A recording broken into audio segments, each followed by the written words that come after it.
ঢাকা উত্তর সিটি কর্পোরেশনের মেয়র মোহাম্মদ আতিকুল ইসলামের উদ্যোগে প্রায় ১৫০০ সাইক্লিস্ট নিয়ে এক বর্ণাঢ্য শোভাযাত্রা অনুষ্ঠিত হয়েছে। শুক্রবার বাংলাদেশ আওয়ামী লীগের ৭৫তম প্রতিষ্ঠাবার্ষিকী ও সুস্থতার জন্য সাইক্লিং উপলক্ষে এই শোভাযাত্রার আয়োজন করা হয়। শোভাযাত্রাটি মানিক মে এভিনিউ থেকে শুরু করে বিভিন্ন সড়ক প্রদক্ষিণ করে ধানমন্ডি ৩২ নম্বরে গিয়ে শেষ হয়। পরে সেখানে জাতির পিতা বঙ্গবন্ধু শেখ মুজিবুর রহমানের প্রতিকৃতিতে শ্রদ্ধাঞ্জলি নিবেদন করা হয়। এর আগে আওয়ামী লীগের সাধারণ সম্পাদক ও সেতুমন্ত্রী ওবায়দুল কাদের শোভাযাত্রাটির উদ্বোধন করেন। উদ্বোধনকালে ওবায়দুল কাদের এই দেশের সব অপশক্তিকে রুখে দিতে তরুণ সমাজকে এগিয়ে আসার আহ্বান জানান।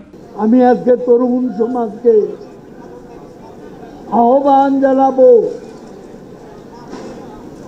এদেশের স্বাধীনতার নেতৃত্ব দানকারী প্রতিষ্ঠান আওয়ামী লীগ এদেশের উন্নয়ন অর্জন সেটাও আওয়ামী লীগের হাতে। প্রধানমন্ত্রী শেখ হাসিনার নেতৃত্বে মুক্তির সংগ্রাম চলছে। এ সময় ডিএনসিসি মেয়র আতিকুল ইসলাম বলেন, সুস্থ থাকতে হলে আমাদের শরীরকে সুস্থ রাখতে হবে, এই জন্য সাইক্লিংয়ের কোনো বিকল্প নেই। যারা আগামী প্রজন্ম যারা সবসময় জয় বাংলা জয় বঙ্গবন্ধু করে স্টেজ গরম রাখে, তাদেরকে ধন্যবাদ জানাই। শোভাযাত্রায় এছাড়া আরও উপস্থিত ছিলেন বস্ত্র ও পাটমন্ত্রী, বাংলাদেশ আওয়ামী লীগের সভাপতি মণ্ডলীর সদস্য জাহাঙ্গীর কবির নানক, ঢাকা ৮ আসনের সংসদ সদস্য, আওয়ামী লীগের যুগ্ম সাধারণ সম্পাদক আ.ফ.ম.